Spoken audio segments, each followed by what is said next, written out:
अस्सलामुअलैकुम, पाकिस्तानियों की आवाज़ के साथ मैं हूं अनवर खावर और मैं हूं महा इकबाल। शामिल करेंगे न्यूज़ हेडलाइन।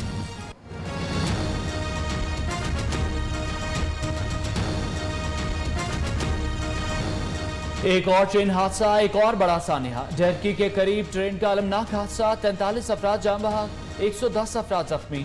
30 जख्मियों की हालत तशवीशनाक। रीति स्टेशन के करीब मिल्लत एक्सप्रेस की बोगियां पटरी से उतर गई। मुखालिफ सम से आने वाली सर सैयद ट्रेन बोगियों से टकरा गई। पाक फौज, रेंजर्स और दीगर इदारों का रेस्क्यू ऑपरेशन 16 घंटे से जारी। 2 हेलीकॉप्टर्स भी रेस्क्यू ऑपरेशन में शामिल।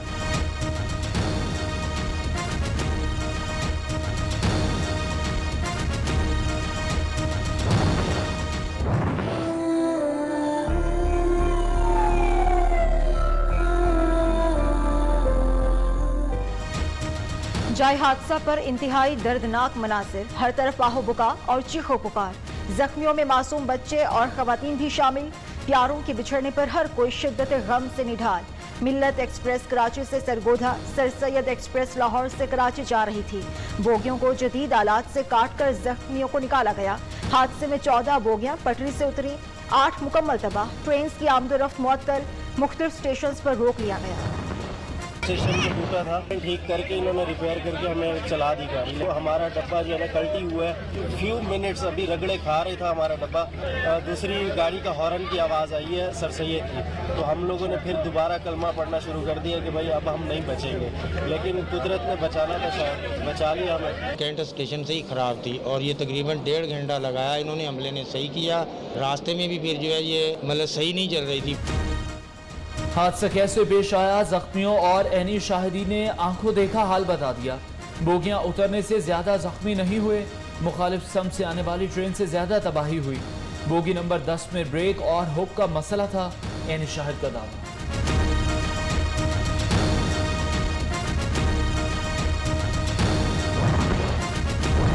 वज़ीर रेलवे का हादसे की जगह का दौरा, इमदादी कामों का जायजा लिया। आजम सवाती का कहना है हादसा बोसीदा निजाम की वजह से पेश आया, जिम्मेदारों को नहीं छोड़ेंगे। मुसाफिरों को बर वक्त घर पहुंचाने के इंतजाम कर दिए।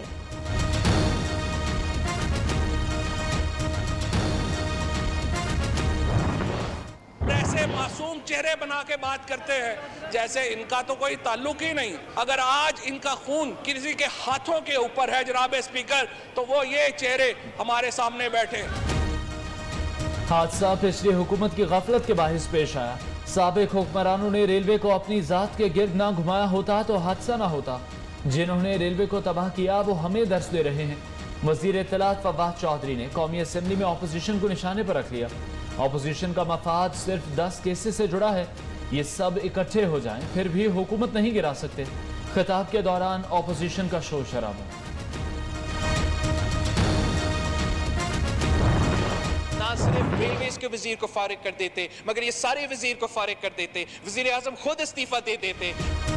पीटीआई हादसात पर भी सियासत चमकाती है। ट्रेन हादसे पर इमरान खान और वजीर इस्तीफा दें, बिलावल भुट्टो का जवाबी वार। एहसन इकबाल ने भी वजीर आजम से इस्तीफा देने का मुतालबा कर दिया। कहा इमरान खान को हादसात पर मगरबी जमहूरियत याद क्यों नहीं आती।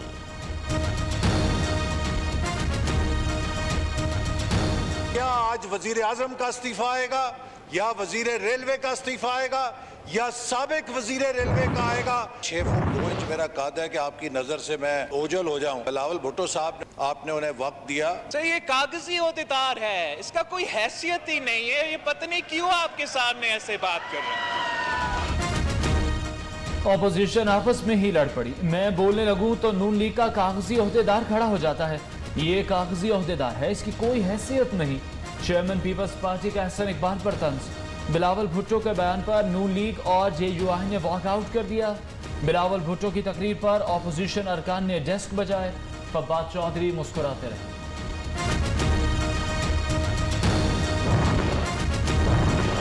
पीटीआई ने रेलवे का बजट 65% कम, पूरा निजाम तबाह कर दिया। शेख रशीद और आजम सवाती बहुत झूठ बोलते हैं। हादसा ट्रेन और ट्रैक की देखभाल न होने के बायस पेश आया। ज्यादा अमवात इमदादी काम बर वक्त शुरू न होने पर हुई। हर हादसे के बाद अमवात पर झूठ बोला जाता है। हम बिजनेस प्लान देकर गए जो इस हुकूमत ने ठप कर दिया। ML1 की टीम ही तब्दील कर दी गई। साबिक वज़ीर रेलवे साद रफी की हुकूमत के खिलाफ चार्जशीट।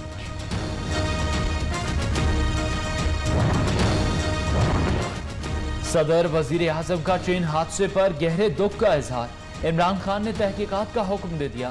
जख्मियों के इलाज में कोई कोताही न बरतने की हिदायत। कीमती जानों के ज़िया पर मुल्क भर में सूख की फजा। हादसे के जिम्मेदार कौन है, सामने लाया जाए। अपोजिशन लीडर शहबाज शरीफ का मुतालबा।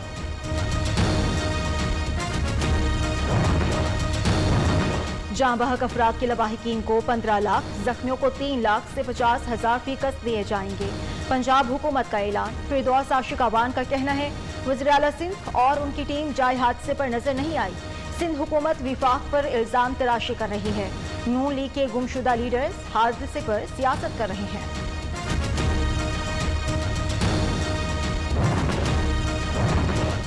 डब्बों को एहतियात से काटा जा रहा ताकि जानी नुकसान कम हो।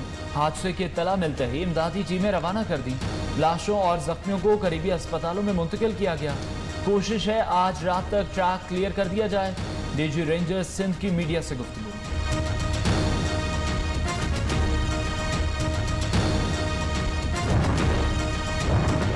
कराची, सक्खर, फैसलाबाद, रावलपिंडी में हेल्प सेंटर्स कायम। मुसाफिरों से मुतालिक मालूमात के लिए राबिता नंबर्स जारी कर दिए गए। वज़ीर आला सिंध का कमिश्नर सक्खर को टेलीफोन। जख्मियों को बेहतरीन टीबी सहूलियात देने की हिदायत।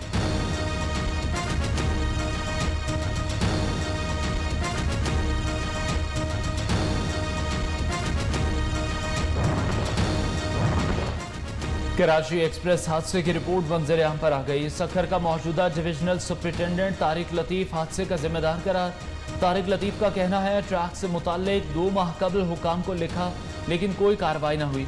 सक्खर डिवीजन में बिछी मेन लाइन का 456 किलोमीटर और ब्रांच लाइन के 532 किलोमीटर ट्रैक की हालत खराब है।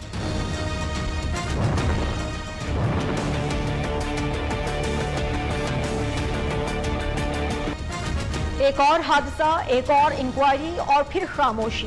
हादसे के जिम्मेदार क्या अब भी आजाद रहेंगे? 3 सालों में रेलवे हादसात में 150 से ज्यादा अफराद जाँ बहक हुए, सैकड़ों जख्मी। हर बार तहकीकाती टीम्स बनी, बड़े दावे हुए मगर हुआ कुछ नहीं। ट्रेन का महफूज सफर भी गैर महफूज हो गया। पहला ट्रेन हादसा 16 सितंबर 2018 को पेश आया। 2019 में 2, गुज़श्ता बरस 28 फरवरी और 3 जुलाई को भी ट्रेन हादसा हुए।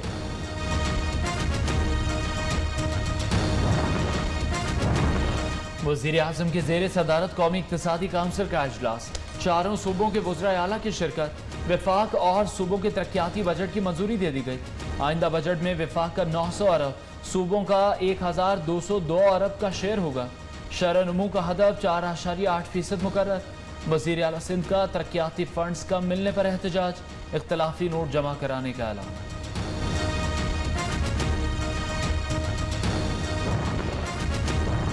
मईशत दुरुस्त समत में गामसन। आइंदा बजट में अवाम को रिलीफ देंगे। वज़ीर आज़म का हुकूमती और पार्टी तर्जुमानों के इजलास से खिताब। हुकूमती इक़दामात मीडिया पर भरपूर उठाएं। इमरान खान की पार्टी रहनुमाओं को हिदायत।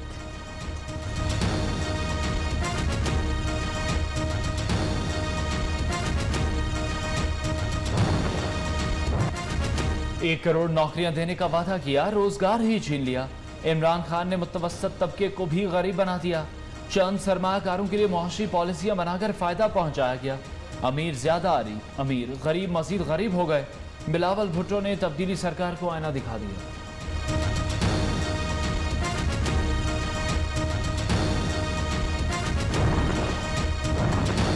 वज़ीर खारिजा ने पंजाब हुकूमत पर सवालात की बौछार कर दी। जनूबी पंजाब सेक्रेटेरिएट के लिए मुख्तस करदा 4 अरब रुपए कहाँ गए? ब्यूरोक्रेट्स दफातर में आते भी हैं या नहीं? वज़ीर आला सर्वे कराएं। शाह महमूद कुरैशी का कहना है जनूबी पंजाब सेक्रेटेरिएट का संगे बुनियाद रखा गया मगर कोई पेशरफ्त ना हो सकी।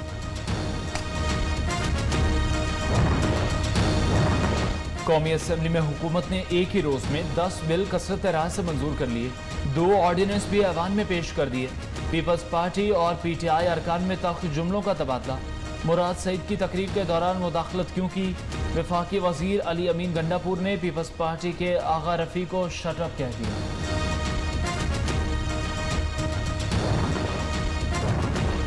आए इंतखाबी इस्लाहात पर बात करें, हमारे साथ बैठें। हुकूमत की अपोजिशन को फिर पेशकश।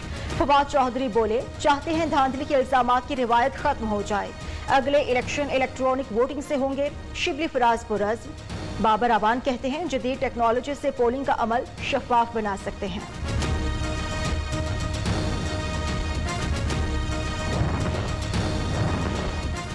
वोट चोर इलेक्ट्रॉनिक मशीन से चोरी का नया तरीका ढूंढ लाए। बक्से और अमला चोरों के साथ कोई बात नहीं होगी, नून लीग का 2 जोक ऐलान। मरियम औरंगजेब कहती हैं इमरान खान और उनके वजीर तस्दीक शुदा चोर हैं। इस हुकूमत ने मईशत और जमहूरियत को सबसे ज्यादा नुकसान पहुंचाया। इमरान खान साफ हैं तो फॉरेन फंडिंग केस में खुद पेश हों। मरियम नवाज शहबाज शरीफ का अपडेट सॉफ्टवेयर हैक हो जाता है। ये लोग सामने आते भी नहीं, छुपते भी नहीं। नून लीग अपने भटके हुए बयानिए में फंसी हुई है। फिरदौस आशिक अवान की मुखालिफिन पर कड़ी तनकीद।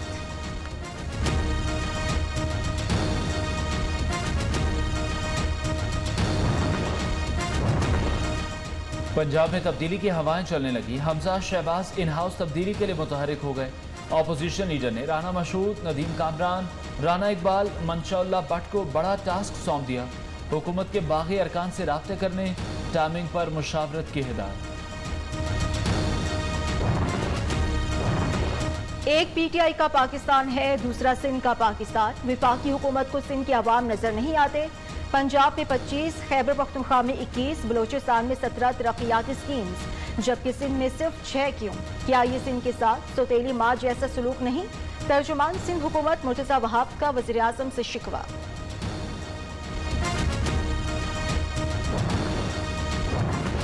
वज़ीर आज़म से बरतानवी हम मनसब का टेलीफोनिक राब्ता। इमरान खान का सफरी पाबंदियों में नरमी का मुतालबा। बरतानवी वज़ीर आज़म को दौरा पाकिस्तान की दावत भी दे डाली।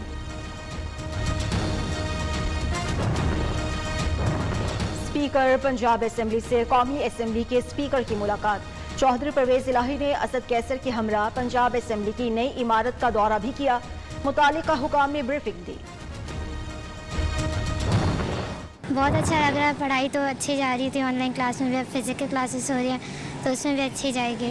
अच्छा लग रहा है, स्कूल खुल गए, घर बैठे बैठे बोर हो गए थे, स्कूल की बड़ी याद आ रही थी। पढ़ो और आगे बढ़ो। स्कूल कॉलेज खुलने पर तलबा पुरजोश। पंजाब इस्लामाबाद में तदरीसी अमल मुकम्मल बहाल। सिंध में 9वीं जमात से ऊपर तालीमी इदारे खुल गए। SOPs के तहत स्कूलों में तलबा की हाजिरी 50% रही। आज़ाद कश्मीर में भी तमाम निजी और सरकारी इदारों में तदरीसी अमल शुरू।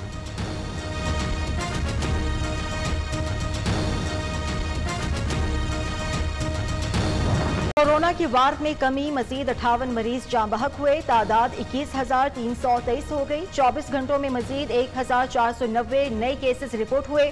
मुल्क में कोरोना की मुस्बत केसेस की शरह 3.2% रही। सिंध में कोरोना पाबंदियों में नरमी। कराची समेत सुबह भर में रात 8 बजे तक कारोबार ओपन।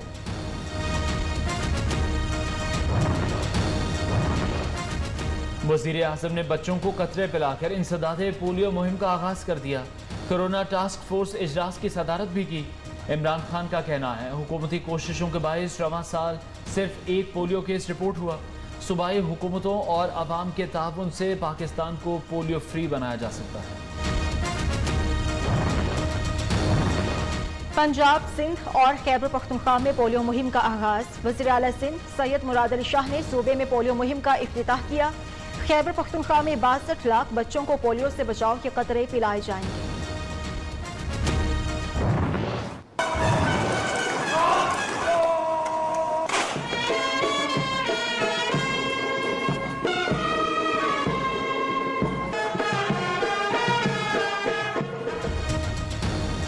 ऐवान सदर में मुख्तलिफ मुल्कों के सफीरों की असनाद पेश करने की पुरवकार तकरीब। Uzbekistan, Cuba, Vietnam, Argentina, Bulgaria के सफीरों की सदर मुमलिकत से मुलाकात। सफीर मुकर्रर होने पर असनाद पेश की। मुअज़्ज़ज़ सफीरों को गार्ड ऑफ ऑनर पेश किया गया। सदर आरिफ अलवी से मुलाकात हुई।